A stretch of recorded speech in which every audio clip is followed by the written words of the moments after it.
ఉన్నది చెప్పలేను. అందరికీ ఇక్కడికి వచ్చినందుకు చాలా సంతోషం అండి.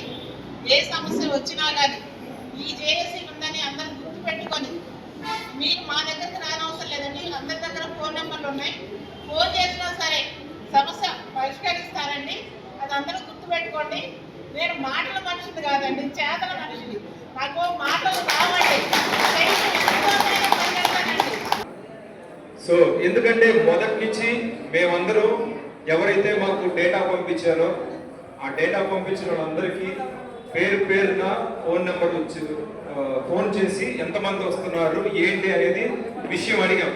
ఎందుకు అడిగామంటే ఎంతమంది వస్తున్నారనేది తెలిస్తే దానికి తగ్గట్టుగా ఏమి ఏర్పాటు చేయాలనేది మనకు ఒక అవగాహన ఉంటుంది.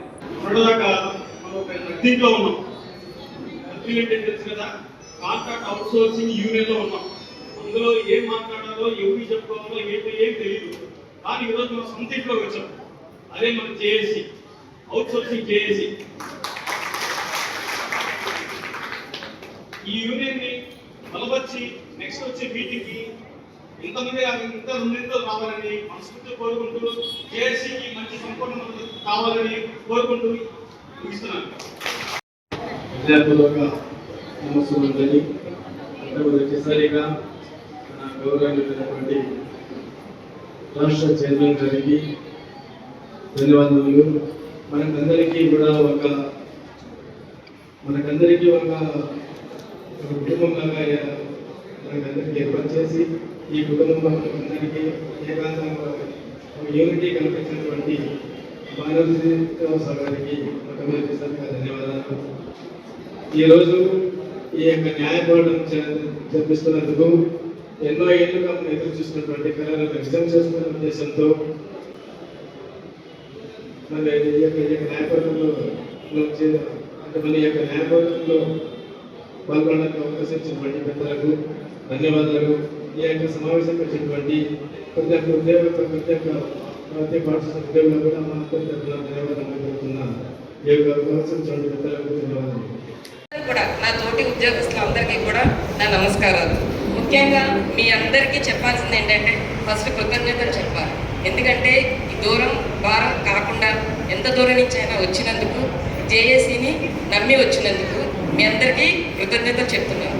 ముఖ్యంగా చెప్పాల్సింది ఏంటంటే మేబీ మీకేనా ఉన్నాయి సమస్యలు, ఎక్కడ సమస్యలు లేవా, ఎందుకు రాలేదు అందరూ? మేము మాట్లాడినప్పుడు అందరూ వస్తామని చెప్పారు. సో నెక్స్ట్ టైం వచ్చినట్టు మాత్రం ఖచ్చితంగా మన సమస్యలు ఏవైతే ఉన్నాయో ప్రతి సమస్యను తీసుకొని జేఏసీ ముందు పెట్టాలని మీ అందరినీ నేను కోరుకుంటున్నాను.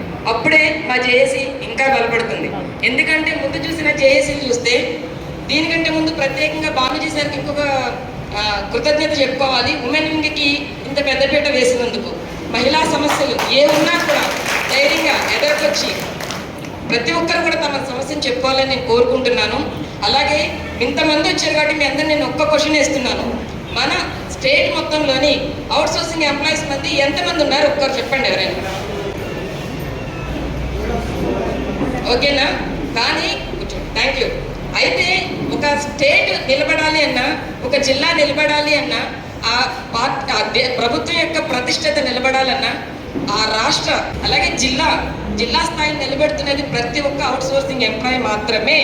ప్రతి డిపార్ట్మెంట్కి అవుట్ సోర్సింగ్ ఎంప్లాయీ అనేది ఒక వెన్నుముక లాంటిది. ఎందుకు చెప్తున్నానంటే మా డిపార్ట్మెంట్, నేను పంచాయతీరాజ్ డిపార్ట్మెంట్ నుంచి వచ్చాను, నేను ఏలూరు నుంచి వచ్చాను. మా డిపార్ట్మెంట్లో స్టాఫ్ లేరు, నేను అవుట్ సోర్సింగ్ ఎంప్లాయీనే. ఇప్పుడు ఏమంటారంటే ఆఫీస్లోని అమ్మాయి లేకపోతే ఆఫీస్ తాళం వేసుకోవాలంటారు. ప్రతి ఒక్కరూ అలాగే పనిచేస్తున్నాం కదా. అందుకే కదా ఇప్పుడు వచ్చి మీరు అందరూ కూర్చొని మాట్లాడుకుంటున్నారు ఒకరి సమస్య చెప్తుంటే. ఎందుకంటే మనకు ఆఫీసులో మాట్లాడుకోవడానికి కుదరదు, అంతేనా? అందుకే కదా ఒక సమస్య చెప్తుంటే మీరు అందరూ అక్కడ మాట్లాడుకుంటా కూర్చున్నారు. ఇప్పుడు ఒకటి మన కుటుంబంలో ఉన్న అక్క చెల్లెళ్ళు వేరు. ఇప్పుడు మనం పనిచేస్తున్న ప్రతి చోట, ఎందుకంటే మన పని గంటలు పెరిగిపోయినాయి, అక్కడే మనకు అన్ని బంధుత్వాలు, అక్కలు, చెల్లెళ్ళు, అన్నలు, తమ్ముళ్ళు, మన వ్యక్తిగత సమస్యలు ప్రతి ఒక్కరిని షేర్ చేసుకోగలుగుతాం. అంటే ఇప్పుడు మనంతా ఒక ఫ్యామిలీ కదా. మరి ఎందుకని ప్రతి ఒక్కరు కూడా జేఏసీని ముందుకు తీసుకొని వెళ్ళాలని ప్రతి ఒక్కరిని పేరు పేరున ఎవరైతే వచ్చారో ప్రతి డిపార్ట్మెంట్లో ఉన్న ప్రతి అవుట్ సోర్సింగ్ ఎంప్లాయీని నేను నమస్కరించి వేడుకుంటున్నాను. ఎందుకంటే చేసింది చాలు, ఇంతకాలం చేసాం, ఫైట్ చేసాం. ఒక రెగ్యులర్ ఎంప్లాయీస్కి మనం ఒక ఫిగర్ తోడైంది, వాళ్ళకి బెనిఫిట్ పొందారు. అలాగే contract and out sourcing employees మన ఫిగర్ని యూజ్ చేసుకొని వాళ్ళు బెనిఫిట్స్ పొందారు. ఇక నుంచి అయినా మనం ముందుకు వెళ్ళకపోతే ఈ ఒక్కసారి చేసి అవుట్ సోర్సింగ్ ఎంప్లాయీస్ చేసేది ఖచ్చితంగా మీరు నమ్మి చూడండి, మన భవిష్యత్తు మొత్తం మారబోతుంది. ఖచ్చితంగా ఇది చేసి తరఫున మేము చెప్పబోతున్నాం. ఈ గుంటూరు జిల్లాలోని మేము ఖచ్చితంగా మీ అందరికీ చెప్పబోతున్నాం. ప్రతి ఒక్కరు కూడా ఇప్పుడు ఇందాక మేడం చెప్పినట్టు అందరం కూడా ఒక త్రాటి పైన నడిస్తేనే మన యొక్క హక్కులను మనం సంపాదించగలం. ఇప్పటికీ చేస్తున్నాం. ఏం సంపాదిస్తున్నాం? ఏముంది? మన ఫ్యామిలీస్ని మనం లీడ్ చేసుకోగలుగుతున్నామా? మన పర్సనల్ లైఫ్ని వదిలేసి మనం పనిచేస్తున్నాం. కానీ మనకేమొస్తుంది? After all outsourcing employee, నువ్వు వద్దు, పక్కకి పో, మీ పైన ఎవరున్నారు, వాళ్ళని రమ్మను. ఏంటిది? పని చేయడానికి మనం కావాలి, కానీ ఐడెంటిటీకి మనం అక్కర్లేదు.